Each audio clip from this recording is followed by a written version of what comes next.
Mariners lose 7-3.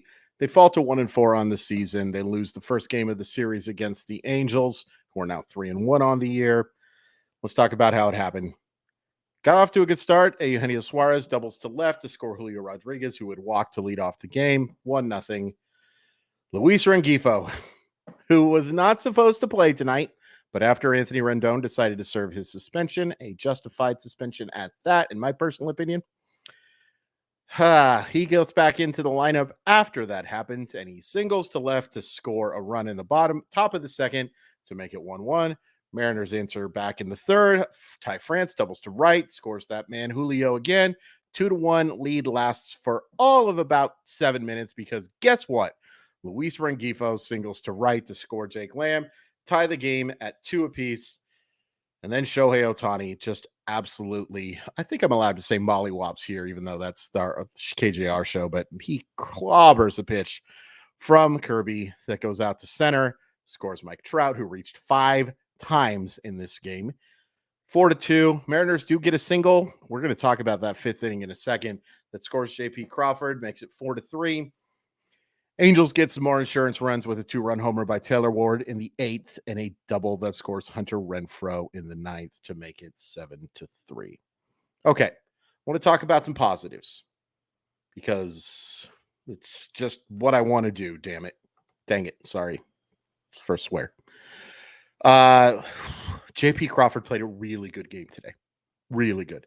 And it was nice to see after I kind of called him out. Of course, he's not listening to what the hell I'm saying, but he played a really nice game, and it was nice to see after a really bad weekend. Played well defensively, reaches 3 times, drives the ball into the right center field gap, for a double. It's awesome to see that he had an excellent game both at the plate and defensively. Made a couple of really nice plays. Very encouraging to see. Eugenio Suarez, excellent game, 2 for 4, drives in a couple of runs, has stung the baseball a few times. Julio Rodriguez goes hitless, but does draw a couple of walks, scores a couple of runs. It's nice to see at the top of the lineup. Ty France does have a ringing double into the right field corner. It's pretty much it for the positives. There's a lot of negatives here tonight, folks. And unfortunately, we have to start with George Kirby, who was not good tonight. Yeah, he has 5 strikeouts. Yeah, he issues just the 1 walk, but he was catching so much of the plate tonight. And there is a difference between command and control. And the control tonight was great. Was on the corners at times and, got some hitters to swing in some pitches that were just outside of the zone as well. But there was just too much of the plate or too much of this game, especially that pitch to Ohtani, who you can't leave that pitch to anyone. You leave that there to Shohei Ohtani. Good luck to you. I'm going to lower my microphone a little bit. You need to see my beautiful face a little bit. Yeah, Kirby was not good tonight. It's disappointing just because, such high expectations after such a good rookie year. He didn't have it tonight. He did not have it tonight. He wasn't abhorrent. He kept them in the game, but he's now your 3rd starter. Got to be better than he is tonight. Penn Murphy did a really nice job out of the pen. Diego Castillo was lucky. He did have the 2 walks, but he was able to work around him. Matt Festa had a great 5 strikeouts in 2 innings. Was not good. And I think if this was a higher leverage situation, he would have been pulled. Disappointing effort from the pitching staff tonight against a lineup that is flawed, but has 2 elite options in it. And they were elite tonight. Yeah, I think Ohtani only had the 1 hit, but what a hit it was. And Trout reaching 5 times. Brutal. Great player, but if he reaches 5 times, anybody reaches 5 times, it's going to be pretty tough. And Luis Rengifo, my goodness. I mean, it's purely happenstance that he's so good against the Seattle Mariners. But is it? I mean, he had a 986 OPS against them and something in the 600 range or 700 range, much lower. But he's killed the Seattle Mariners. This is my buddy Fabian Ardea said, he pointed out that Rengifo was in the Mariner system. This isn't a revenge game. This appears to be a revenge career. He's just killing the Mariners. Reaches 3 times again tonight, drives in a couple of runs. What the heck, man? And Rengifo's kind of a perfect segue to what I want to talk about tonight. So there's this term I'm sure you've heard. It's called confirmation bias, and it's technically a fallacy. And what it is it's believing something and seeing a small sample of it and thinking, oh, well, this makes it true. My concern about the Seattle Mariners coming into the year was the depth offensively. And it has looked wretched so far. My buddy Jeremy Crom posted a really interesting stat, and it's actually no longer accurate because it's gotten worse. But gonna pull that up, and I'm gonna, like I said, there's no end button in these things, but I am definitely want to tell you guys this number. I'm so frustrated. I'm so frustrated that I wasn't smart enough to pull this thing up. Okay, Julio, Ty, Gino, Cal, 23 for 74, which is right around like a 340 average. Everyone else, 8 for 86 to start the year. That's horrific.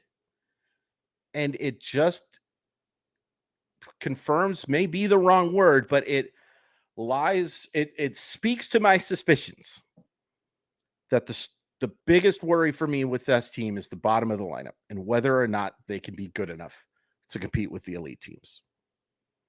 The Mariners aren't even an elite team. Or excuse me, the Angels are not even an elite team. I think we're seeing that the Mariners may or may not be an elite team. A lot of time to figure that out. But that's horrific. Teoscar Hernandez, again, another awful baseball game. Defensively fine, got to a lot of putouts, didn't really have a chance to make a great play, but really struggled. And that's a guy who should be crushing left-handers. I thought Reed Detmers was okay tonight. Showed some decent sliders, didn't really see that huge velocity that I thought we might. Wasn't paying super close attention to that, to be honest with you, but you look at this bottom of the lineup, and we'll even go from the 5th spot on. AJ Pollock, 0 for 3, did drive one baseball that I thought might get out in a warmer day, but no. Sam Haggerty stung the baseball a couple of times, but 0 for 4. Tom Murphy was awful, 0 for 4. Cooper Hummel was awful, 0 for 3. Tommy LaStella pinch hits, and of course, on a 3-1 pitch, pops up. Crawford was great tonight. Crawford might have been the best player on the Mariners tonight, to be completely honest with you. The bottom of that lineup was wretched. And it's not just the results, it's the process. For the most part, these dudes are looking overmatched against, they've faced one pitcher who's at the top of the rotation so far, and that's Shane Bieber. And to be honest with you, Shane Bieber wasn't great in that start. He didn't give up any runs over those 6 innings, but if you look by like Stuff Plus, which is a stat that I really respect, near the bottom from that night. Man, oh man, the bottom of this lineup scares me, and not in a good way. Not in a good way. Dylan Moore is going to have to get healthy here soon. And as soon as he's healthy, he's got to be like hitting at the top of the lineup, I think, against left-handers. Because this is not good, man. And it's not like I'm talking about outside of Teoscar Hernandez, who I think is going to be just fine, just off to a rough 5 games, man. He's been too good in his career for me to be too worried about this, on top of the fact that we have 157 flipping games left. But if you're asking me to count on Pollock and Haggerty and Murphy and Hummel and LaStella, and to be honest, even with the good game today, Crawford against left-handers, the top of the lineup is going to have to rake, man. I do not trust this bottom of the lineup whatsoever. It's very concerning. It's no reason to panic because of how much flipping baseball there is left and how good they were last year. But I wanted to talk about this too. So today I went on the radio, as I do every Monday, Molly Watt Monday, with Ian Furness, Nathan Bishop, and we talked about our concerns. And I got some feedback. And it wasn't necessarily the nicest feedback, and that's fine. I'm a big boy. It's weird because I need to be liked, but I also, when I think I'm right, can kind of just roll with the punches here, and I do think I'm right. And a lot of people pointing out, well, look, they started out 29-39 last year and everything worked out fine. Everything worked out fine. They started off so bad and everything worked out fine. Well, did it? Did it work out fine? Yeah, they made the playoffs, and that's really cool. It was really cool to see them make the playoffs. That was awesome to see after 22 years of not flipping doing it. 21 years, excuse me. Oh, technically 22. 21 or 22, depends on how you're doing the math that is counting the zero, whatever. A long freaking time. Yeah, it's cool. Making the playoffs is great. That should not be good enough. And imagine, and I mentioned this on the radio, imagine if that team wouldn't have been so crappy for the first 58 games of the year, 68 games.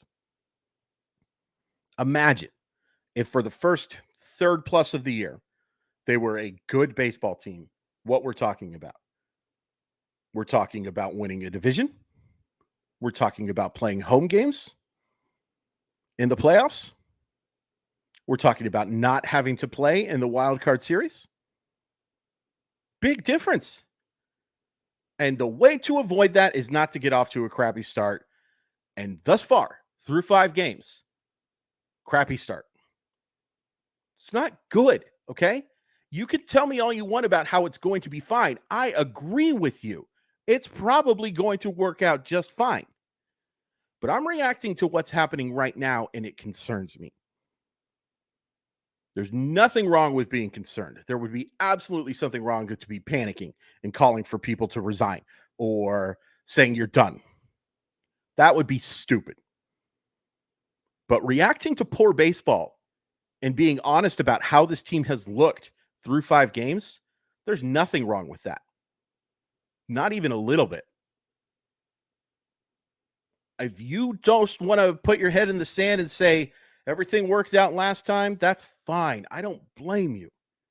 But don't get mad at people who are frustrated because they got off to a bad start when they want this team to win the division. Don't get mad at people about that. Everybody has the absolute right to feel how they want about something like this. There are things that's not true for. Baseball isn't one of them. If you're frustrated, good. I'm frustrated too because I want to see this team win the division. I want to see this team win a World Series. And it becomes so much harder to do that when you get off to a poor start and have to make up games. So, it's not good. It's obviously not good. I'm not saying even that people are saying it's good, but I'm just telling you that it is okay to be reactionary to this stuff and frustrated by the start, especially playing at home after such a great season. I'm bummed out. I wanted to see this team get off to win a couple of series to start, and they still can win this one. Win a couple of games tomorrow or over the next 2 days, and you got it. There's absolutely reason to be frustrated by what has happened here and very concerned about the bottom of the lineup. I think Kirby's going to be just fine. I think Festa's going to be pitching in that role an awful lot this year. But I don't blame anybody for being frustrated because I am. Tomorrow we've got Luis Castillo on the mound, thank God. And I don't remember who the Angels are starting. I know they got Ohtani on Wednesday. You frustrated? What would you I'm not even going to say what would you do because nothing's going to change. They're going to stick with what they have right now. But how patient are you? How patient are you watching the bottom of this lineup right now and having Cooper Hummel, and Tommy La Stella rotated designated hitter and not look good doing it? You make a move soon? You patient? I'm not patient. I'm going to make a move right now. Trade for Ohtani. Win a game tomorrow.